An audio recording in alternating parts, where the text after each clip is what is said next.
Okay. Buenas tardes con todos, mi nombre es Patricia Guzmán y les voy a traer ahora a conocer un caso de éxito con Power Builder. El tema es transformación a través de la migración. ¿Sí? Entonces, la agenda de hoy tenemos el sistema de seguimiento y control de proyectos, es nuestro aplicativo. Vamos a ver su inicio, su historia, su evolución, cómo está actualmente. Y también vamos a ver algo del proceso de migración, por qué migrar, el proceso de migración, qué es lo que conlleva, las características descontinuadas, lo que encontramos en la migración, lo que más nos tomó trabajo, el llamado a los servicios SOAP y la recuperación de datos XML utilizando los objetos PBDOM. De eso vamos a hacer el demo. Y también vamos a tener una sección de preguntas y respuestas. ¿Sí? Listo. Entonces, un poquito acerca de mí. Bueno, yo trabajo con Power Builder casi más de 20 años. Empecé con la versión 6.5. Manejo un poco de base de datos, Oracle, SQL Server. Actualmente estoy en la empresa de Agua de Quito, EMAPS. Entonces, soy allá desarrollador senior y me encargué justamente de esta parte de la migración que les voy a mostrar a continuación. Adicional a eso, bueno, anteriormente trabajé en Dora Sistemas, que es el partner de Latinoamérica de Appium, y lo que hicimos ahí fue cursos online para lo que son los nuevos desarrolladores. Utilizamos los cursos Fast Track, ¿sí? Y también tuve una experiencia también en Estados Unidos trabajando en una empresa de desarrollo allá. ¿Listo? Entonces, les voy a hablar un poquito acerca de EMAPS, es la empresa de agua potable de Quito. Nosotros somos alrededor como de 2 millones de personas y la empresa lo que hace es la distribución de agua potable. Como ustedes pueden ver allá, es el 100% de calidad de agua que distribuye a todo el distrito metropolitano de Quito. También tiene una cobertura de agua del 97.96%, ¿sí? Y también hace lo que son obras de alcantarillado y saneamiento. Y justamente me refiero a esto porque el sistema que vamos a ver a continuación maneja todo este tipo de proyectos, todo lo que es saneamiento, alcantarillado y distribución de agua potable. ¿Sí? Entonces, el inicio de este sistema de seguimiento y control de proyectos nace de la necesidad de manejar proyectos. ¿Qué proyectos? En ese entonces eran proyectos de infraestructura, proyectos también de agua potable, de saneamiento, de crear, por ejemplo, letrinas y llegar a la gente más pobre que tenía en ese momento el Ecuador. Y se lo hizo a través de esta institución denominada FICE, que estaba adscrito a la Presidencia de la República. Entonces, el aplicativo se fue formando de acuerdo a las necesidades que tenían para poder crear estos proyectos. Entonces, esta aplicación nace con el lenguaje FOSPRO, no sé si alguno de ustedes la recuerda, y con la propia base de DB, ¿sí? Entonces, mucho tiempo atrás. Y así teníamos cómo se originó la aplicación, así con la típica ventanita y nuestros menús de ese entonces, ¿sí? Listo. Posterior a eso, por los años 90, un grupo de desarrolladores, más o menos éramos 10, yo formé parte, eran mis inicios en Power Builder, lo pasamos a lo que es una aplicación cliente-servidor y con la versión 4.5. Yo llegué un poquito después, yo llegué cuando estaba ya en la versión 6.5, utilizando SQL Server 4.21. Entonces, comenzamos. Bueno, tenía 11 módulos, trabajaba en la matriz y también teníamos varias regionales, pero el manejo era descentralizado. Entonces teníamos de esta forma los 11 menús y llega hasta la versión 7 con SQL Server 6.5. Y adicional a eso se fueron creando varias versiones de la misma aplicativo, ¿sí? Entonces versión 2, versión 3 y de alguna forma también se lo iba mejorando dependiendo de las versiones que venían apareciendo, ¿sí? Entonces, después, en lo que refiere al año 2000, justamente la EMAPS, la Agua de Quito, hace un convenio con el FICE. ¿Para qué? Para poder tomar los fuentes del aplicativo y poder utilizarlos de acuerdo a lo que ellos tenían en sus proyectos. Entonces, el convenio fue la entrega de fuentes y también darles el asesoramiento respectivo para que ellos puedan seguir utilizando el aplicativo. Entonces, se hizo la adaptación, se comenzó a personalizar el manejo de proyectos de agua potable, entonces ya comenzaron con los diseños de los logos, cambiando los módulos que ellos necesitaban porque no iban a utilizar todos, y se mantiene como una aplicación cliente-servidor, ¿sí? Entonces, aquí en EMAPS se comienzan a hacer nuevas funcionalidades adaptando de acuerdo a los proyectos de agua potable, de saneamiento, ¿sí? Y se llega a actualizar hasta la versión 9 y después a la versión 12.5 manteniendo el SQL Server 2016. Sin embargo, se queda estancado ahí por varios años. Bueno, también falta de programadores Power Builder.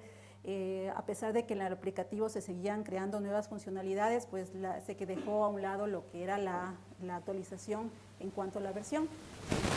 Entonces, yo en el año 2023 entré a la empresa y me encontré nuevamente con el aplicativo que había trabajado en los inicios y se creó un plan de migración para Power Builder 2022 R2. ¿Sí? Entonces hicimos la actualización de licenciamiento de 12.5, ya la pasamos a la 2022 R2 y en octubre del 2023 ejecutamos el plan de migración, fue de manera satisfactoria y nos tomó 2 meses, bueno, una sola persona 2 meses y ese tiempo está considerando los tiempos de QA y la salida a producción, es decir, salimos de producción ya en 2 meses. En el año 2024 fue a inicios ya cuando salió el release del R3, también lo hicimos, decidimos hacerlo de una vez y nos tomó una semana también, inclusive solo por pruebas y ya pasarlo al sistema productivo. Adicional a eso también se hizo una migración de la base de datos de 2016 a 2022, la cual también fue muy transparente, no tuvimos ningún inconveniente en nuestros aplicativos de Power Builder. ¿Sí? Listo, entonces está de esta forma ya actualizado con la versión y con los módulos respectivos del Emaps. El poderío que tiene este sistema es que los ingenieros de proyectos pueden ellos realizar sus presupuestos, manejo de rubros, de costos y todo eso lo generan a través del sistema. Adicional a eso también ellos pueden planillar. Entonces se lleva todo un control de los proyectos desde su nacimiento hasta su ejecución y cierre. Listo, entonces el aplicativo cuenta con 8 módulos actualmente y cada departamento de la institución utiliza los diferentes módulos dependiendo de sus necesidades.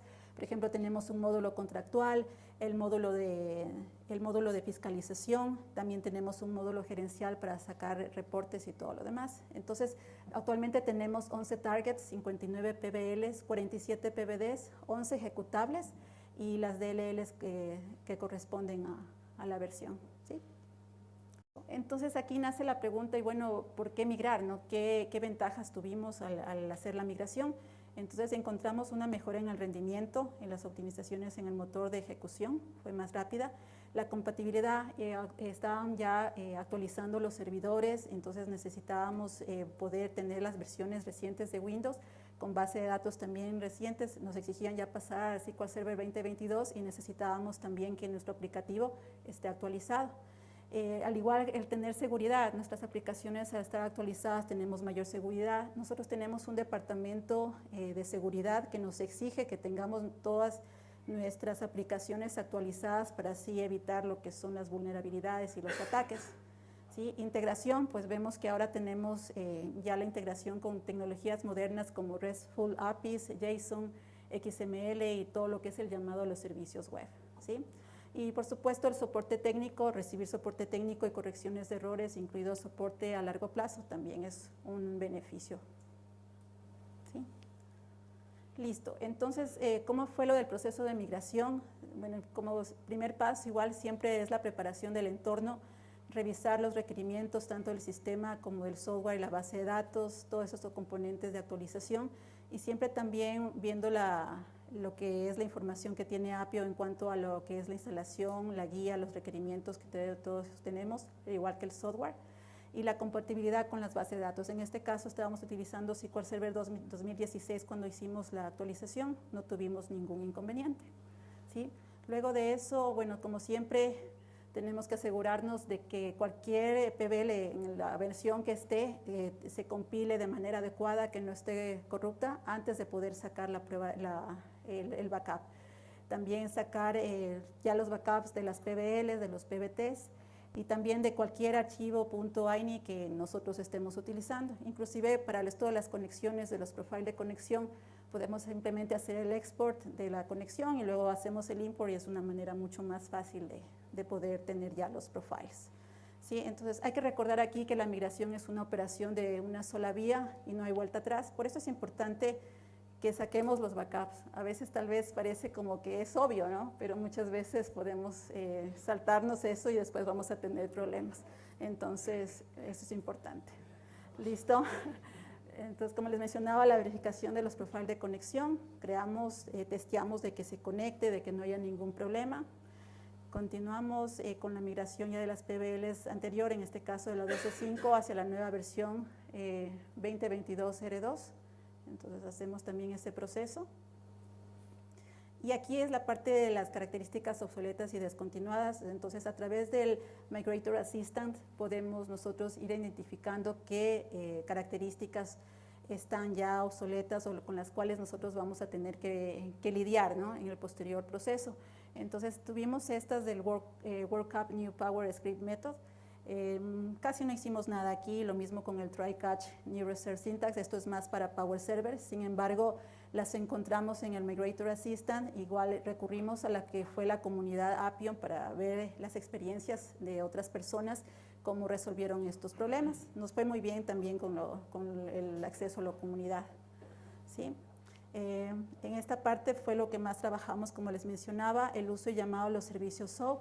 Nosotros tenemos, bueno, como dice la documentación, igual tenemos que utilizar el objeto HTTP Client para hacer el llamado.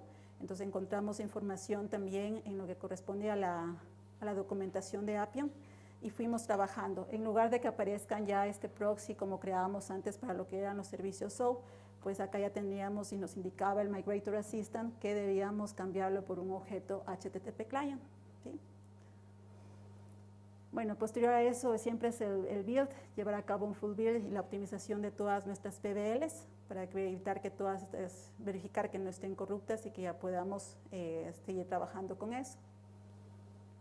Pruebas, tenemos que probar nuevamente y volver a probar desde el inicio hasta el fin con todas las aplicaciones para ver si todo funciona correctamente, ¿sí? Otra cosa que también que debemos tomar en cuenta es que las aplicaciones que fueron construidas utilizando cualquier versión de Power Builder deben implementarse con las DLLs correspondientes, ¿no? Esto también es importante tomar en cuenta. ¿Listo? Entonces, como los recursos, como les había mencionado, utilizamos lo que es el Migrator Assistant. También utilizamos la guía de migración de Appium, que también fue bastante útil. Y por supuesto, también recurrimos a la comunidad de Appium para resolver ciertas cosas que no teníamos muy claras, ¿sí? Entonces, como les mencionaba, fue en esta versión de 12.5 a lo que es el Power Builder 2022 R2, pues nos encontramos con esta situación del objeto, del llamado a los servicios SOAP. Entonces reemplazamos todo lo que corresponde a esto con el HTTP Client, seteamos lo que era el header de request, ¿sí? Y lo pasamos para acá, ¿sí? Verificando toda la conectividad que tenía el servicio SOAP, ¿sí? Hicimos ese trabajo, pusimos lo que corresponde al header, al footer, y armamos también la URL, todo lo que íbamos a mandar en el body, creamos nuestra petición y siempre verificando que por ejemplo, la respuesta sea la adecuada, ¿no? Con el código 200. Generalmente aparecía un 500 que estaba un error interno, entonces seguíamos probando hasta que ya la conexión fue satisfactoria, ¿sí? Y todo el trabajo, inclusive ya después, pues siempre a través de un método, de un bloque try catch para poder hacer la excepción de lo que son los errores, ¿sí? Y la otra parte fue el manejo y la recuperación de los datos XML y ahí tuvimos que utilizar estos objetos PBDOM, ¿sí? Lo que se hizo fue adicionar esta PBD en el target, que era el contenedor de clases del PBDOM, para nosotros poder utilizarlo, ¿sí? Los declaramos, los creamos y toda la respuesta la manejamos en un bloque for para ir obteniendo la respuesta de cada uno de los elementos. Porque una cosa es que te recupere simplemente un dato, un elemento, pero otra cosa es que ya te recupere bastante información. Y en eso fue lo que también tuvimos que crear una función recursiva en la cual pueda ir leyendo cada uno de los elementos que teníamos en el XML y de esa forma el poder ya recuperarlos y mostrarlos en lo que era la respuesta que habíamos solicitado. El servicio SOAP que tenemos se conecta con SAP, recupera datos de SAP y es lo que muestra acá en un data window, bueno, en las diferentes opciones que tiene el sistema, ¿sí? Entonces, con eso, bueno, luego de eso siempre hay que destruir los objetos creados. Y la demo va a ser, les voy a mostrar un poquito acerca de lo que hicimos. He probado algo bien sencillo en el cual llamamos el servicio SOAP, lo llamamos con HTTP Client y luego lo recuperamos con lo que es el XML. ¿Bien? Voy a conectarme a la oficina de Ecuador. Listo, entonces aquí está el aplicativo. Ahora en Power Builder he creado una ventana bastante sencilla. Desde aquí llamaremos a un servicio SOAP para obtener información de un cliente utilizando el objeto HTTP Client. Y vamos a trabajar con los datos recuperados utilizando el objeto Pibidon a través de este XML Result. Para obtener los datos ingresaremos un ID y lo enviaremos como parámetro en el servicio. Y los datos se mostrarán en un data window externo. Para ello, he creado una función. Vamos a ver la función. La abrimos. Y lo primero que vamos a ver es el objeto HTTP Client, el cual lo hemos instanciado y lo hemos creado. El objeto HTTP Client es una base para enviar solicitudes HTTP y recibir respuestas HTTP desde un recurso identificado para una URL.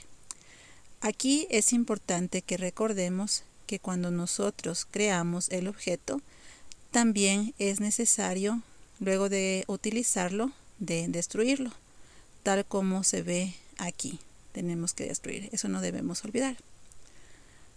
Luego de esto vamos a utilizar el objeto Pibidon en nuestra aplicación, pero antes debemos saber qué es Pibidon.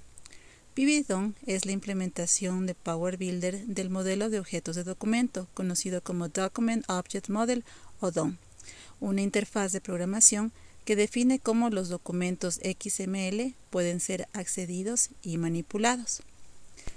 La API de Pibidon en Power Builder puede utilizarse para leer, escribir y manipular XML en formato estándar desde el código PowerScript. Por eso lo utilizaremos en esta demostración. Leeremos los datos XML obtenidos en nuestro SOAP Web Service. Para usar las clases Pibidon hay que saber que están implementadas en un archivo DLL con el sufijo PBX, extensión de Power Builder.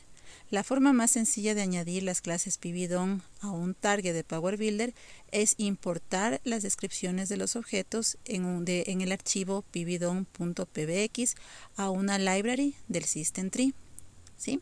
Entonces, para poder hacer eso, nos vamos a dirigir al System Tree. Y aquí es lo que vamos a localizar el target en el cual nosotros queremos utilizar la extensión. Vamos a la library, damos clic derecho y vamos a poner la opción Import PB Extension. Luego de esto nos va a aparecer una ventana en la cual nosotros necesitamos ubicar dónde se encuentra el PBX. Y este PBX se encuentra en el Program Files. Vamos a Program Files. Vamos a Appium. Vamos a la carpeta Common. Vamos a la carpeta Power Builder. La versión donde nosotros tenemos, actualmente estamos trabajando en la 22. Y luego buscamos el archivo Pibidon PBX. Seleccionamos y damos clic en Open. Y con esto, como ustedes pueden ver, nos aparecen todas las clases que contiene el Pibidon, exactamente. Y luego también podemos ver sus propiedades, eventos, funciones, estructuras y controles, pudiendo también arrastrarlos y ponerlos en nuestro script para también poder trabajar con ellos. Bueno, voy a borrar este de aquí para continuar. La segunda forma para utilizar el Pibidon es a través del archivo pibidon.pbd, que actúa como un contenedor para las clases. Vamos a adicionarlo en la librería. Entonces, para esto voy a primero a grabar la ventana, la cierro. Luego de eso doy clic derecho sobre la library, voy a propiedades y en propiedades escojo Browse. Luego de eso voy a la ruta donde se encuentra instalado Power Builder. C, Program Files, Appium, Power Builder 22.0. Ahora escojo IDE y luego de eso abajo voy a escoger extensión PBD. Selecciono el archivo Pibidon 22.0 Open y ya está incluido. Apply, OK. Y con eso ya lo tengo en el System Tree. Como ustedes pueden ver, es el archivo. Va a contener todas las clases del objeto Pibidon, así como también lo teníamos con el archivo PBX. Exactamente igual. Y estas dos son las formas que nosotros podemos utilizar. Cualquiera de las dos es válida.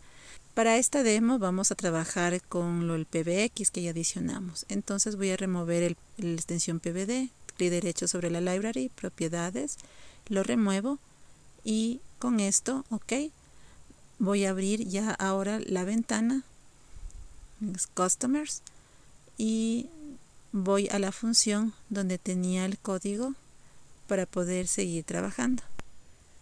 Entonces, luego de haber declarado los elementos de Pibidon, tenemos que utilizar la función setRequestHeader del objeto HTTP Client, así como lo vemos acá, y vamos a conservar la misma información que tiene nuestro servicio web SOAP, así como ustedes lo pueden ver en la parte de acá, es decir, los elementos de Content Type, Accept Encoding, Connection, SOAP, Action van a ser los mismos cuando llamamos a nuestro servicio web SOAP original. Listo, pero esta vez utilizando el objeto HTTP Client, ¿sí? Posterior a eso vamos a tener dos variables en las cuales vamos a tener el header y el footer, ¿sí? Esto para luego el envío a nuestra solicitud. Luego en otra variable vamos a obtener el valor del parámetro ingresado en el single line edit, tal cual ustedes lo ven ahí. Posterior a eso, nosotros vamos a necesitar tener un valor que lo vamos a poner en el body, que exactamente va a ser el parámetro que lo obtuvimos anteriormente. Luego de eso utilizamos la URL para el servicio, para el llamado al servicio del SOAP Web Service, ¿sí? Tal cual lo vemos acá y lo ponemos en una variable, ¿sí? Posterior a eso, nosotros necesitamos ya utilizar tanto los valores del header como del body y del footer en una variable de envío que va a ser nuestra XLM de envío, y eso lo vamos a enviar en donde vamos a utilizar esta información ya compuesta en una función de nuestro objeto HTTP Client llamada sendRequest, ¿sí? Esta va a utilizar un método post, vamos a enviar la URL que ya obtuvimos en la parte superior y luego el XML envío, que también fue la composición de estas tres variables que les mencioné. Después de esto tenemos que controlar la respuesta que vamos a obtener. Para eso definimos el getResponseStatusCode y también, este es el primero, y también vamos a definir el getResponseStatusText. ¿Cómo sabemos si el valor del getResponseStatusCode es igual a 200? Entonces indica que todo estuvo ok y podemos continuar. Si es que tuvo un valor diferente como 500, algo pasó. Adicional a eso, tenemos que verificar lo que nos envía el sendRequest, en este caso la variable LIRC, ¿sí? Y también el getResponseStatusCode, que tiene que ser igual a 200. Si estos dos valores, tanto el LIRC como el otro, están correctos, podemos continuar y utilizaremos el getResponseBody, en el cual en el XML response obtendremos la respuesta, ¿sí? Todo eso para poder continuar siempre y cuando estos dos valores se cumplan. A continuación vamos a utilizar el objeto Pibidon Builder. Esta clase funciona como una fábrica DOM que crea un Pibidon document a partir de diversas fuentes de entrada, como cadenas de texto o como data stores. Para nuestro caso, nosotros vamos a utilizar un texto como es el LS-XML response, ¿sí? Y todo esto, para trabajar, nosotros necesitamos ponerlo en un bloque try-catch con el objetivo de controlar cualquier excepción que nosotros podamos encontrar a lo largo de nuestra llamada, ¿sí? Luego de haber utilizado el objeto Pibidon Builder, lo que nosotros necesitamos crear es el Pibidon Document, ¿sí? Y eso lo vamos a hacer a partir de la variable LS-XLM-Response, ¿sí? Y esta es la que contiene lo que corresponde a los datos recuperados del XLM.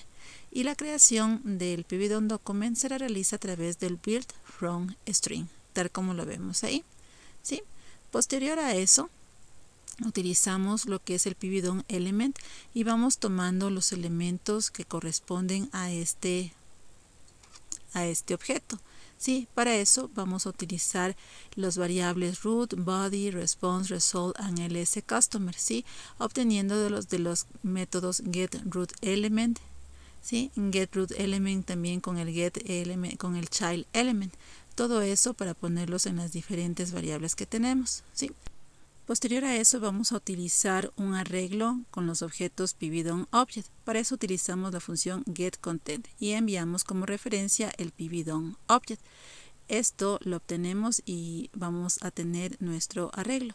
Posterior a eso nosotros necesitamos obtener el upper bound de nuestro arreglo y con eso vamos a trabajar posteriormente. Luego de eso identificamos el número de atributos de nuestro arreglo y eso lo hacemos a través del getChildElement, ¿sí? Obtenemos una vez los atributos y verificamos posterior a eso el número de registros. Si es igual a 0, pues enviaremos un mensaje indicando que no hubo data recuperada. Posterior a eso, si es que recuperamos los registros, la recuperación es igual a 1, vamos a utilizar la estructura que tenemos con cada uno de los campos. Vamos obteniendo uno a uno los campos y eso lo hacemos a través de la función getChildElement. Es decir, vamos a ir barriendo los elementos que tenemos a través de esta función. Vamos a hacer el match correspondiente a todos los elementos del objeto PyBidonElement, como lo vemos aquí, utilizando la función getChildElement y el campo correspondiente, en este caso cédula RUC, y así también con los otros, ¿sí?, que tenemos. Luego de eso lo vamos a hacer a través de la función getText, ¿sí? Con la función getText es lo que podemos obtener el valor de cada uno de los elementos y los vamos a ubicar en nuestra estructura, ¿sí?, haciendo el match respectivo. ¿Listo? Posterior a eso es en el caso que tengamos un registro. ¿Qué pasa, por ejemplo, si obtenemos más de un registro? En ese caso, nosotros debemos llamar a una función. Esta función va a ser una función recursiva, en la cual nosotros vamos a mandar algunos parámetros, ¿sí? Tenemos la estructura de respuesta servicio, la cual va a ir como referencia, en la cual nosotros vamos a obtener ya esta estructura llena, luego de las operaciones que se realicen dentro de esta función. Vamos a la función, vamos a go to la función y es la de acá, la de arriba. Como les había mencionado en los parámetros, tenemos primero el PyBidonObject. Posterior a eso tenemos la estructura que va a venir como referencia, ¿sí?, y un índice de tipo entero.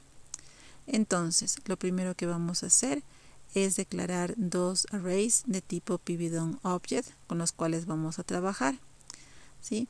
Vamos a obtener el contenido a través de getContent y enviamos como referencia el primer arreglo, ¿sí?, de tipo PyBidon. Luego de esto vamos a ir a través del contenido de cada uno de ellos, ¿sí?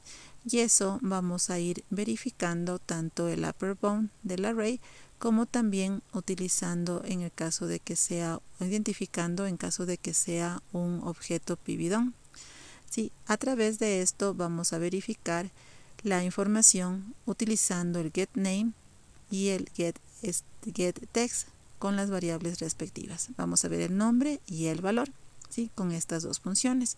Vamos a entrar a un choseCase en el cual vamos a ir verificando si es que es el valor, el nombre hace el match con los valores que nosotros tenemos, pues obtendremos sus valores respectivos y vamos almacenando en donde, en la estructura que enviamos. Adicionamos un número al índice y luego llamamos nuevamente a la función. Con esto es lo que decíamos que es una función recursiva, ¿sí? Entonces vamos a ir llenando, vamos a obtener ya nuestra estructura llena dependiendo de la información que hayamos obtenido del XML. Esta es la forma de poder leer los datos recuperados. Listo, regresamos a nuestra función principal. Una vez obtenida la información, lo que vamos a hacer es llenar nuestro data window. Entonces utilizamos los valores recuperados en la estructura y los ponemos en nuestro data window externo. En el caso de que haya habido un error, utilizamos las excepciones enviando un mensaje y posteriormente procedemos a destruir el objeto PVDOM utilizado, ¿sí? Entonces con esto estamos listos para poder probar y hacer el llamado a nuestro servicio. Primero vamos a ingresar un valor, ya tengo predefinido, y luego vamos a dar clic en XLM Result. Con eso obtenemos ya el valor correspondiente a nuestro customer con el ID ingresado. Pero ¿qué es lo que pasa? Yo no quiero ingresar un ID, quiero ingresar, veamos, pongámosle en blanco y miremos lo que nos sucede. Como ustedes pueden ver, hemos obtenido todos los customers que están en el servicio, ¿sí? Entonces yo puedo ingresar un ID para ver un customer único o ingresar en blanco para recuperar todos los customers. Igual aquí puedo copiar el ID, lo pongo como el parámetro y hago el request y miren, obtengo el customer específico del ID que ingresé.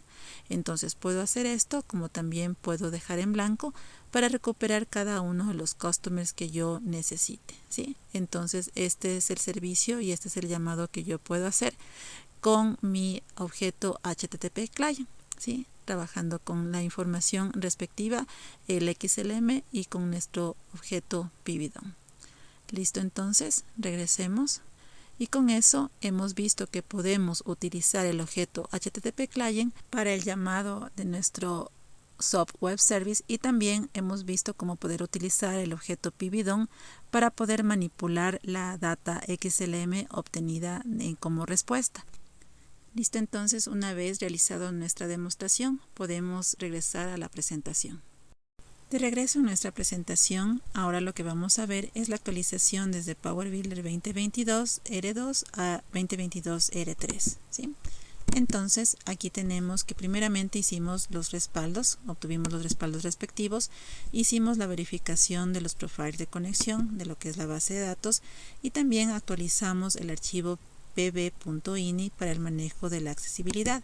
Entonces nosotros tenemos aquí este archivito y esta accesibilidad, el valor le pusimos igual a 0 para que no nos aparezca ningún mensaje de prevención, ¿sí? Con eso, una vez que obtuvimos eso, hicimos un full build de lo que son las librerías para verificar que todas estén correctas y no haya ningún error, y posteriormente hicimos pruebas finales. Con esto lo que hicimos o lo que obtuvimos fue una migración bastante transparente y la realizamos en prácticamente una semana. Entonces no tuvimos mayor cambio en lo que refiere a esta migración de R2 a R3, siendo bastante transparente. ¿Listo? Continuando, entonces vamos ahora a ver lo que son las conclusiones. Al usar Power Builder podemos contar con aplicativos duraderos y confiables.